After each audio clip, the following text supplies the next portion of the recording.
గజం భూమి కేవలం 5,500 రూపాయలతో 135 గజాల భూమి కేవలం 7 లక్షలు మాత్రమే. సుమన్ టీవీ ప్రేక్షకులకు నమస్కారం. నేను మీ రేవంత్. సో మనకి ఈ 2023 సంవత్సరం కంప్లీట్ అయిపోతుంది కాబట్టి మ్యూచువల్ ఫండ్స్ అనేవి మనకి 2023 సంవత్సరంలో ఏవేవి ఎలాంటి రిటర్న్స్ ఇచ్చాయి, పర్టికులర్గా ఏ థీమ్స్ అనేవి ఎలా ప్లే చేశాయి అన్న దాంతో పాటుగా పర్టికులర్గా మన సెక్టార్స్ రాబోతున్నటువంటి సంవత్సరంలో 2024లో ఎటువంటి సెక్టార్స్లో కొంతవరకు ఫోకస్ చేయాలి అనే దాని గురించి కూడా కొంత డిస్కస్ చేసే ప్రయత్నం చేస్తాను. సో మనకి పర్టికులర్గా ఇన్వెస్ట్మెంట్ అని చెప్పగానే అందరికీ తెలిసినటువంటి ఇన్వెస్ట్మెంట్స్ ఏంటండి? సహజంగా గోల్డ్లో ఇన్వెస్ట్ చేస్తారు కొంతమంది, లేదా రియల్ ఎస్టేట్లో ఇన్వెస్ట్ చేస్తారు, లేదా కొంతమంది కన్జర్వేటివ్గా ఉండే వాళ్ళు అయితే ఫిక్స్డ్ డిపాజిట్స్లో ఇన్వెస్ట్ చేస్తూ ఉంటారు.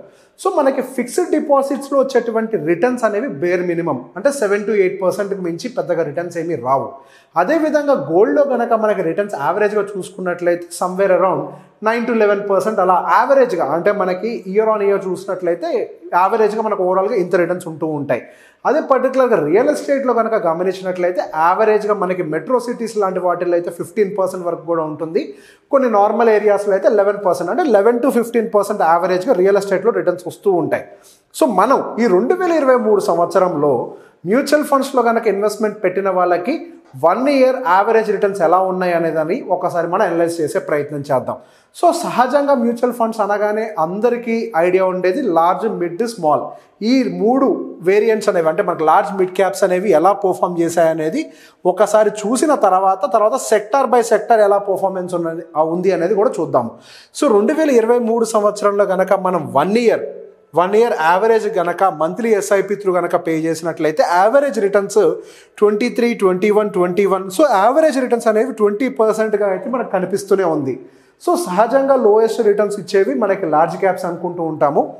సో ఈ లార్జ్ క్యాప్స్ కూడా ఒక రకంగా మనకి ఇయర్లీ టార్గెట్ని మీట్ చేశాయి. And next mid cap. So మన mid cap last absolute 1 year monthly ఎస్ఐపిలో కనుక కంపేర్ చేసుకున్నట్లయితే సమ్వేర్ అరౌండ్ మనకి 27, 28, 29, 27, 27. సో యావరేజ్గా మాత్రం 25% అండ్ అబౌవ్ మనకి ఈ 1 year రిజల్ట్స్ అనేవి మిడ్ క్యాప్లో కనిపిస్తూనే ఉన్నాయి. And next coming to the small cap.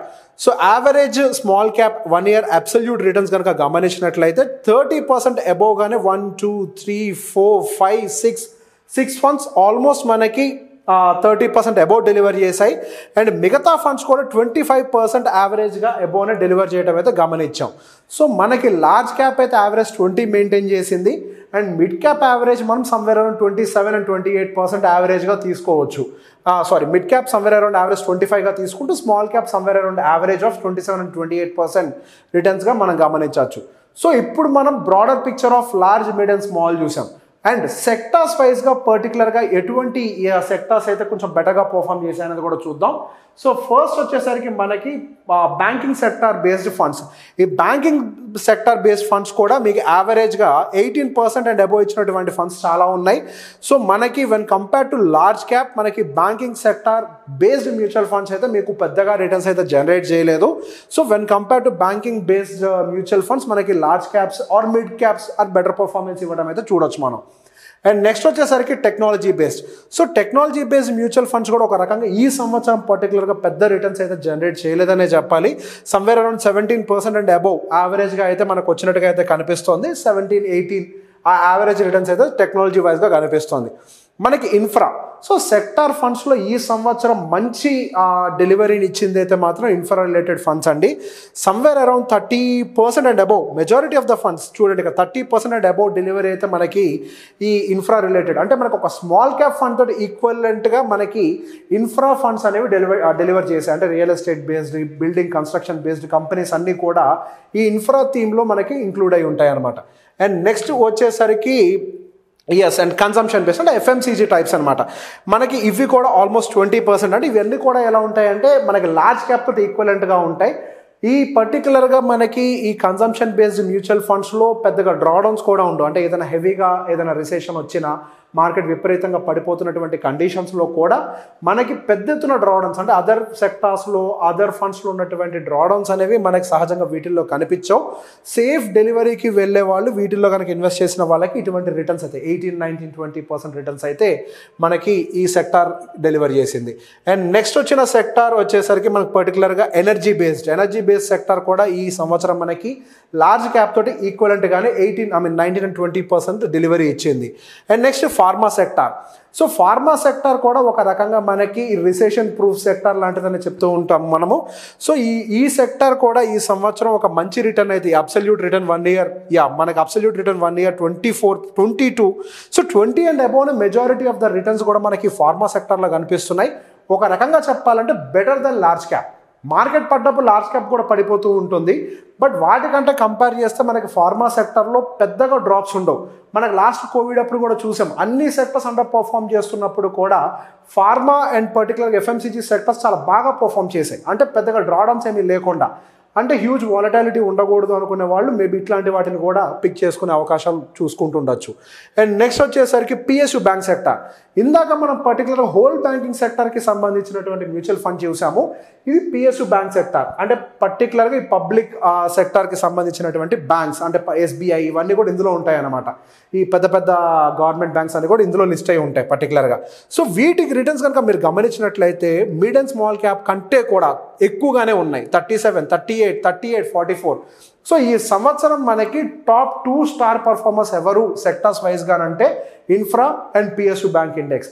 ఈ పర్టికులర్ ఈ 2 సెక్టార్స్ కూడా ఒక మంచి డెలివరీని అయితే మనకి చూపించాయి, ఒక మంచి అవుట్పుట్ని అయితే ఇచ్చే 37% అంటే అది చిన్న రిటర్న్స్ కాదు. అది మ్యూచువల్ ఫండ్స్లో పర్టికులర్గా సిస్టమేటిక్గా ఇన్వెస్ట్ చేసుకునే వాళ్ళు ఒక మంచి రిటర్న్స్ అయితే ఈ సంవత్సరం ఎక్స్పీరియన్స్ చేశారనే చెప్పాలి. సో 2023 పరిస్థితి అయితే ఇది. సో 2024 సంవత్సరంలో మన ఏ సెక్టార్స్ మీద కొద్దిగా ఫోకస్ పెట్టచ్చు అని కనుక నేను పర్సనల్గా అడిగితే నేనైతే పర్సనల్గా ఫార్మా మీద కొంతవరకు ఫోకస్ పెడతాను. అదేవిధంగా ఆటో మీద కూడా కొంత ఫోకస్ పెట్టే ప్రయత్నం చేస్తాను. ఫార్మా, ఎఫ్ఎంసీజీ సెక్టార్ అండ్ పర్టికులర్గా ఆటో సెక్టార్స్ వీటి మీద కొంచెం ఎక్కువగా ఫోకస్ పెట్టే ప్రయత్నం చేస్తూ ఉంటాను. అండ్ అదేవిధంగా ఐటీ సెక్టార్లో ఎప్పుడెప్పుడైతే మనకి డిప్స్ వస్తూ ఉంటాయో, ఐటీ సెక్టార్ ఎప్పుడెప్పుడైతే డౌన్ సైడ్ వస్తూ ఉంటుందో అప్పుడు నేను కొంచెంగా అక్యుములేట్ చేసే ప్రయత్నం ఐటీ సెక్టార్లో చేస్తాను. దానికి గల మేజర్ రీజన్ ఏంటి అని అంటే ఐటీ అనేది కనుక దాని డెలివరీ ఇవ్వటం మొదలు పెడితే అది స్మాల్, మిడ్, ఇన్ఫ్రా అన్నిటిని బీట్ చేసి కూడా ఒక మంచి డెలివరీ ఇచ్చే కెపాసిటీ ఉన్నటువంటి సెక్టార్ ఐటీ సెక్టార్. ఈ సంవత్సరం మేబీ ఐటీ సెక్టర్ బాగా రిటర్న్స్ ఇయ్యుండకపోయి ఉండొచ్చు, but down the line maybe ఇప్పుడు మనం మ్యూచువల్ ఫండ్స్ అని అంటే ఈ రోజు పెట్టి రేపు అనే దానికోసం కాదు, మనం ఒక 5 years 10 years 15 years లాంగ్ టర్మ్లో చూస్తూ ఉంటాం. కాబట్టి మేబీ ఈ లాంగ్ టర్మ్ పర్స్పెక్టివ్ ఐటీ సెక్టర్లో కనుక ఇప్పుడు యాడ్ చేసుకుంటూ ఉంటే మేబీ ఒక 2 to 3 yearsలో మాత్రం ఒక మంచి రిటర్న్స్ ఇచ్చే అవకాశం నాకు ఐటీ సెక్టర్లో కూడా ఉంది. కాబట్టి ఆ డిప్స్లో ఉన్నప్పుడల్లా కొంటూ ఉంటాను. సో మళ్ళొకసారి రిపీట్ చేస్తున్నాను, పర్టికులర్గా ఫార్మా, ఎఫ్ఎంసీజీ అండ్ ఆటో వీటిల్లో డిప్స్ వచ్చినప్పుడల్లా తీసుకుంటాను. ఐటీలో మాత్రం అగ్రెసివ్గా కాకుండా కొద్దిగా అక్యుములేట్ చేసే ప్రయత్నం నేను పర్సనల్గా చేస్తాను 2024లో. సో ఈ వీడియో కనుక మీకు నచ్చినట్లయితే లైక్ చేయండి, షేర్ చేయండి. Thank you very much.